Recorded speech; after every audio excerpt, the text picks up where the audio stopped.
అందరికి నమస్తే. ఎన్డీఏ ప్రభుత్వం రాబోతుంది. ప్రధాని నరేంద్ర మోడీ మళ్ళీ ప్రధానిగా 8వ తేదీన ప్రమాణ స్వీకారం చేయబోతున్నారు. అయితే తెలంగాణలో కూడా బీజేపీకి అనూహ్య ఫలితాలు వచ్చినాయి. వాళ్ళు పోయినసారి 4 గెలిస్తే ఇప్పుడు డబల్ అయినాయి, 8 సీట్లు అయిపోయినాయి. మొత్తం 4+4 8 సీట్లు బీజేపీ గెలిచింది.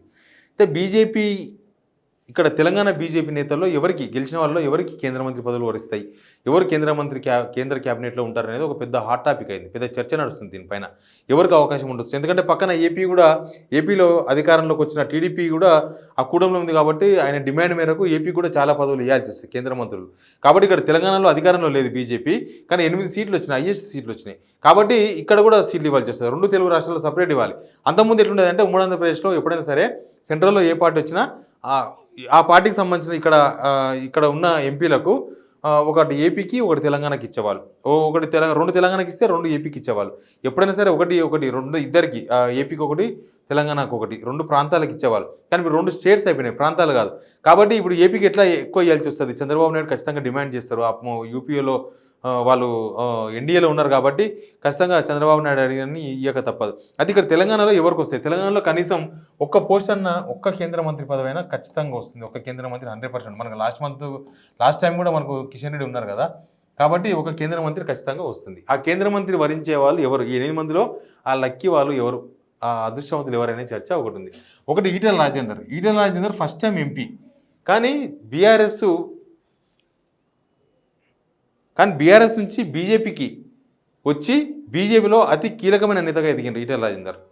కీలకమైన నేతగా ఆ సామాజిక వర్గం నుంచి ఆ సామాజిక వర్గాన్ని బీజేపీకి అటాచ్ చేయడంలో కానీ, లేకపోతే ఆయన ఉప ఎన్నికల్లో హుజరాబాద్లో గెలవడం. ప్లస్ ఈటెల రాజేందర్ ఏంటంటే డైరెక్ట్గా అమిత్ షాతో టచ్లో ఉంటారు.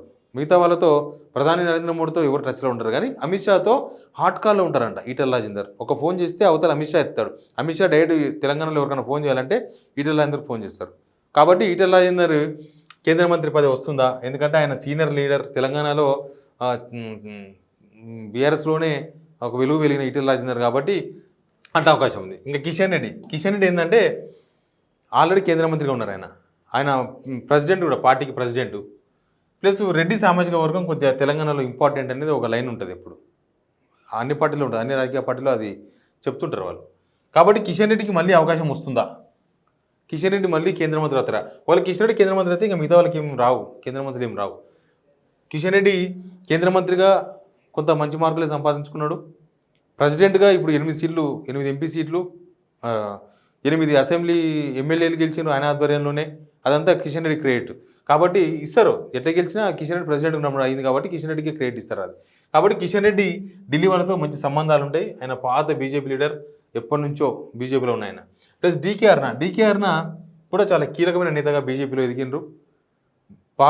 రేవంత్ రెడ్డినే ఓడించారు.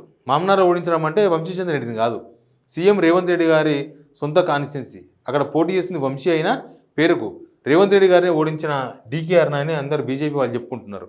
కాబట్టి ఇక్కడ రేవంత్ రెడ్డిని టార్గెట్ చేయడమో, లేకపోతే సీఎం రేవంత్ రెడ్డికి టార్గెట్గా బీజేపీ పనిచేయాలంటే డీకేఆర్కి ఒక కేంద్ర మంత్రి పదవి ఇస్తే అట్లా ఉండొచ్చా? ప్లస్ ఒక్కరే మహిళ, గెలిచిన వాళ్ళలో ఒకరే మహిళ ఇక్కడ 8 మందిలో.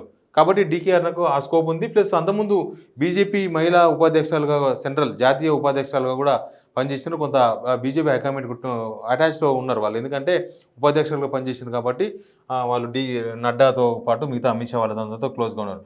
ఇంకా బండి సంజయ్ గురించి మనం స్పెషల్గా చెప్పాల్సిన అవసరం లేదు.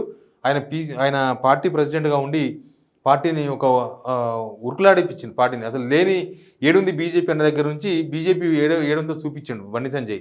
ఆయన మాటల ద్వారా కావచ్చు, తర్వాత ఆయన పార్టీని అట్లా మొత్తం యాక్టివ్ చేసి పడేసిండు బండి సంజయ్. అసలు ఆయన ప్రెసిడెంట్గా ఉంటే అసెంబ్లీ ఎలక్షన్స్లో 8 కాదు 30 సీట్లు వచ్చేదన్న టాక్ కూడా ఉంది. కిషన్కి ఇవ్వడంతోనే 30 రాకుండా 8కి వచ్చింది.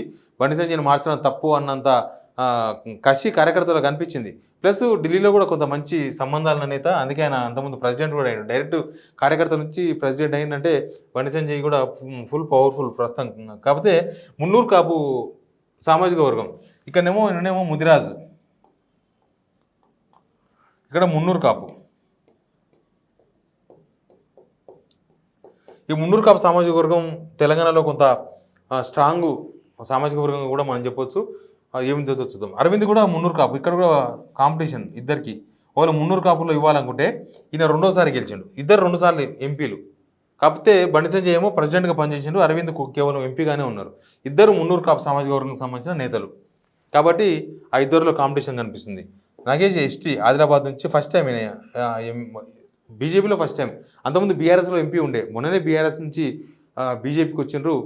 సిట్టింగ్ సీట్ అది యాక్చువల్గా స్వయం బాబురావు సీట్ అది. నగేష్కు అవకాశం ఎస్టీ కోటాలో ఏమన్నా ఇవ్వాలనుకుంటే ఆయన తెర మీదకి వస్తారు. కొండా విశ్వేశ్వరరెడ్డి కూడా సెకండ్ టైం. కానీ ఒకవేళ రెడ్డి సామాజిక వర్గానికి కేంద్ర మంత్రి ఇవ్వాలనుకుంటే ఖచ్చితంగా కిషన్ రెడ్డి వీళ్ళకి ఆప్షన్ అవుతాడు. కొండా విశ్వేశ్వరరెడ్డి కన్నా కిషన్ రెడ్డి మంచి ఆప్షన్గా వాళ్ళు చూస్తారు. ఎందుకంటే పార్టీలో మొదటి నుంచి అయినా పార్టీ సీనియర్ నేత, ప్రెసిడెంట్గా ఉన్నారు, ఇప్పుడు ఆల్రెడీ కేంద్ర మంత్రిగా పనిచేసింది. కాబట్టి కొండా విశ్వేశ్వరరెడ్డి కన్నా ఎక్కువ కిషన్ రెడ్డికి ఎక్కువ అవకాశం ఉంది. ఇక రఘునందన్ రావు ఫస్ట్ టైం ఆయన ఎంపీగా గెలిచిండ్రు. అంతకుముందు బై ఎలక్షన్స్లో ఎమ్మెల్యేగా గెలిచిండ్రు. రఘునందన్ రావుకు వెలమ సామాజిక వర్గం ఇప్పుడు రఘునందన్ రావుకు కేంద్ర మంత్రి పదవి వస్తుంది రాదా అని చాలామంది మాట్లాడుతూ ఉన్నారు. బట్ ఛాన్సెస్ ఎట్లా ఉందో తెలియదు. కానీ ఫస్ట్ టైం ఎంపీ కదా, జూనియర్ ఎంపీ కిందనే జమ చేయాల్సి వస్తుంది. కాబట్టి రఘునందన్కు కొంత ఛాన్సెస్ తక్కువనే ఉన్నట్టుగా మనకు క్లారిటీగా వీళ్ళ పిక్చర్లు, వీళ్ళ సీనియారిటీ ఇదంతా చూస్తే అర్థమవుతుంది. ప్లస్ వెలమ సామాజిక వర్గానికి ఇప్పుడు ఎంపీ ఇవ్వాలన్నా ఇవ్వకూడదా, కేంద్ర మంత్రి ఇవ్వాలన్నా ఇవ్వకూడదా అనేది ఖచ్చితంగా ఒక చర్చ ఉంటుంది బీజేపీలో. కాబట్టి ఈ ఎట్లా ఉంటుందో తెలియదు. బట్ వీళ్ళకైతే ఈ ఛాన్సెస్ అయితే ఉన్నాయి. ఎవరెవరికి ఒక కులము, తర్వాత సామాజిక వర్గము ప్లస్ వాళ్ళ సీనియారిటీ, వాళ్ళ సిన్సియారిటీ ఇవన్నీ కూడా పరిగణలోకి తీసుకునే అవకాశం అయితే కనిపిస్తుంది. బట్ తెలంగాణకు గతంలో లాగా ఒకటే కేంద్ర మంత్రి వస్తుందా, 2 కేంద్ర మంత్రులు వస్తారని మాత్రం తేలాల్సి ఉంది. Please subscribe signal TV.